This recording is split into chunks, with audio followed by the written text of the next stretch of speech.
Good day, folks. Coach Johnson here, IYC Coaching. Thanks for joining me. Just a warning, I'm going to talk about some stuff that you might find uncomfortable because maybe you have been a victim of enablement through people not wanting to be direct and upfront with you and not really empowering you. So just keep that in mind. So I'm going to go over a couple topics today that I've experienced in my coaching life as a professional, and which I've also seen just as observation and being a fan of human nature and basic psychology. So let me start with one of the things that I'll tell you a story. So about a week ago, I was scrolling through, I think it was Facebook, pretty sure it's Facebook, it might be Instagram, I don't know. And I came across an ad for activewear, and I honestly thought it was a parody when I first saw it, because the model they had in the ad was a woman, and she was wearing like a sports bra and some leggings, but like almost like bicycle shorts, I guess, short leggings. But she was probably 250 pounds, which, guys, you have to understand that there's almost no woman on the planet that is healthy at 250 pounds. I mean, that's big for a lot of guys. And I'm not trying to be mean. You need to understand my intention here. It's not to make fun of people or make them feel bad. But we live in a society where feelings are way more important than facts nowadays. People don't want to risk offending a group. Advertisers don't want to risk offending a group because if you offend somebody, they aren't going to spend their money with you. Okay, and as coaches, we have the same problem. There's been many times I know I've had a conversation with somebody who probably would have benefited from coaching, but since I was very honest and direct, they got offended and hurt, and they went somewhere else, probably where they could hold hands and sing Kumbaya and have pizza every Friday. Anyway, so I saw this ad, and it really struck me like, this is crazy. This model they had. What now? Let me be very clear on something. At no point am I ever going to say, to be healthy, you must be shredded, you must be super lean and super fit, because that's not the reality. There is a very clear spectrum of healthy, I'll use the word weight, but I really mean body composition when I say that, because body composition is many syllables, and with my speech impediment, sometimes it comes out wrong. So I'm going to say weight. There's a healthy amount of weight between super fit and ripped, like you'd see in fitness models, which oftentimes is almost too lean, to someone who's maybe just a little bit, on the softer side. We're talking about females and guys too. There's a spectrum. Okay, once you get above a certain level, then you start becoming unhealthy, and you get into obesity, and then you get into morbid obesity. And I will tell you, the vast majority, gosh, at least 80%, and that's conservative, I would say more like 90%, of the clients that I've worked with that want to lose weight, especially women, are obese. They're not a little pudgy, they're not a little thick, they are clinically obese, which means their BMI is over 30, if I remember correctly. Yeah, maybe it's 35. Either way, way past that. Again, the average female, let's say the average American female is 5'5", with a normal sized frame, the weight should be somewhere, 130, 140, even a bigger frame female, like 140, 150, and you think like, oh my gosh, I would never want to be that skinny. Well, I'm just telling the reality, guys. So the chances are, if a female is 5'5" and she's 180 pounds, 190 pounds, and she's obese, that's just the way it goes. Doesn't mean their life is over. Doesn't mean they're a bad person. It doesn't mean it's just a categorization. It's like saying someone's extraordinarily tall for their height. If you're 5'9" and you're an American female, then you are way above average in height. It doesn't mean you're good or bad. Just it is what it is. So please understand that. And I say this because there's a movement that's gained steam over the last, recently, but definitely the last 10 years, probably the last 20, called body positivity. Like the model I was talking about earlier, where you have a clearly overweight, obese person, and they are told that they can be beautiful at any size, healthy at any size. And that's absolutely not true. Now, beautiful is subjective. So, I guess you can find somebody beautiful at any size, but healthy at any size is absolutely not true.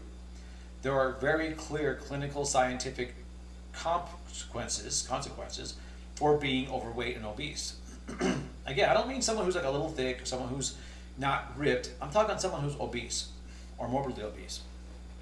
And it's so prevalent in our society to be at this level of obesity, men too, not just women, that we're trying to normalize it, and by using body positivity so people don't feel bad. Because if they feel bad, they won't spend as much money on your product. So you have all these panderers, these enablers. Again, enabling means you are helping somebody continue on a path that is unhealthy, whether it's drugs or alcohol or obesity or gambling or whatever it is. You're helping them continue on this path. That's enabling. Empowering is helping someone become a better version of themselves, a stronger version of themselves, himself or herself. And that can be take many forms depending on what part of their personality you're trying to boost. So, body positivity. Okay, let me say this. Body positivity within that healthy range that I described earlier, great. We should do more of that. People don't need to be super skinny. They don't need to be ripped and shredded and cut. And again, if you're a female, that's probably not even a really good idea for health reasons. But body positivity when somebody's obese or morbidly obese is asinine, and it's dangerous and harmful. It's irresponsible, and it's just a cop out to put someone's feelings over the facts. Now, let me explain this. So there's a thing with men where we're trying to get the dad bod to be accepted. I see ads similar where they have ads for all these shirts that will help you hide a beer belly, which I find fascinating. So again, you have guys, these models they're clinically obese. They're probably not morbidly obese, but they're clinically obese. And like, well, my shirt is like, my shirt doesn't fit very well because I'm really fat. Basically what they're saying. Of course, they use different language because by saying that way, someone's going to be triggered. Because I'm not pandering and enabling them. I'm actually speaking truth. And there's, fat is just a description. People have fat. If you have too much fat, then you're considered to be in the fat category. If you have too little fat, you're considered to be skinny. Again, skinny and fat can be a little subjective, but obesity is a clinical term. Okay? So you have these guys that have products pitched to them about how to hide their belly because they're too big. You have women being pitched athletic wear by a woman who's, I would say, probably morbidly obese. I mean, this woman was really, really large. And now I'm going to put a chart right in this part of the video where I kind of show you the differences between, someone who's really fit versus somebody who's, maybe not lean but still healthy, and obesity and etc. So I want you guys to understand there's a spectrum. All right. So that chart is going to be kind of useful. You have to be honest with yourself. If you take off your clothes or just down your underwear and you look in the mirror, which of those levels is the most accurate reflection of you? Again, obviously the body types, like some women are more curvy than others. Some guys have, different proportions. Some guys put their weight in their belly. Some guys put it in their legs. Most of them in the belly. Anyway, that's not the point. The point is, you don't need a degree in physiology to understand if you're too big to be healthy. All right, let's go to the next thing, the next topic. And this goes more into life coaching than actually specifically fitness coaching. This is the concept where people tell women and men that you can have it all. You can have everything. You can have a high-powered degree and stay home with your kids and homeschool and travel the world and go to Disneyland and take vacations to Europe. Now that's bullshit. You can't do all of that. Not in one lifetime. So when you make a decision in your life to, let's say, okay, you want to be a doctor. Well, you're going to give up, if that's your passion, you're going to give up 8 to 10 years of your adult life with that single-minded pursuit.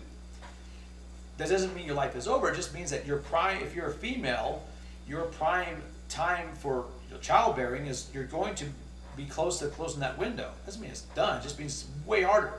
If you're a dude, it means, if you want to travel the world and backpack through Europe, you're going to give that up. At least in your 20s. Is that bad? No, but you need to be realistic. Nobody's going to have it all. You're not going to have a STEM type degree and be able to stay home with your kids and homeschool them and go to Disneyland every other weekend. That's not a realistic thing. So people need to stop telling people that. You can have almost anything you want in our culture, our country, but you can't have everything, and that's okay. There's nothing wrong with that. But again, no one wants to hear that because that sounds depressing. And again, guys, I'm an entrepreneur.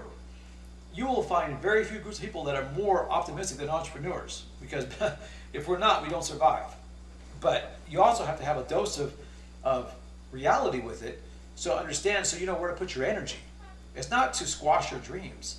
is so that you look at this list of things that you want to accomplish: career, family, travel, charity work, whatever it is, and you got to prioritize it.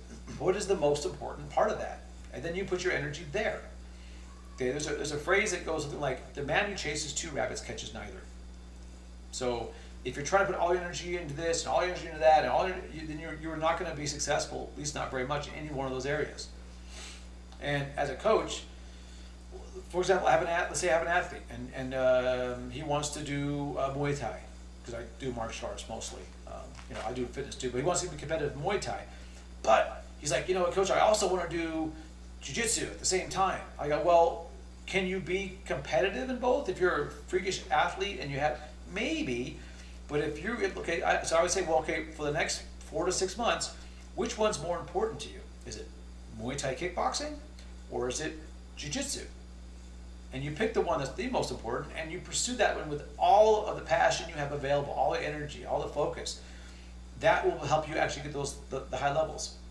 And it's something, if you don't know about athletics, I only use the athletics so much because, well, athletics, or even entrepreneurship.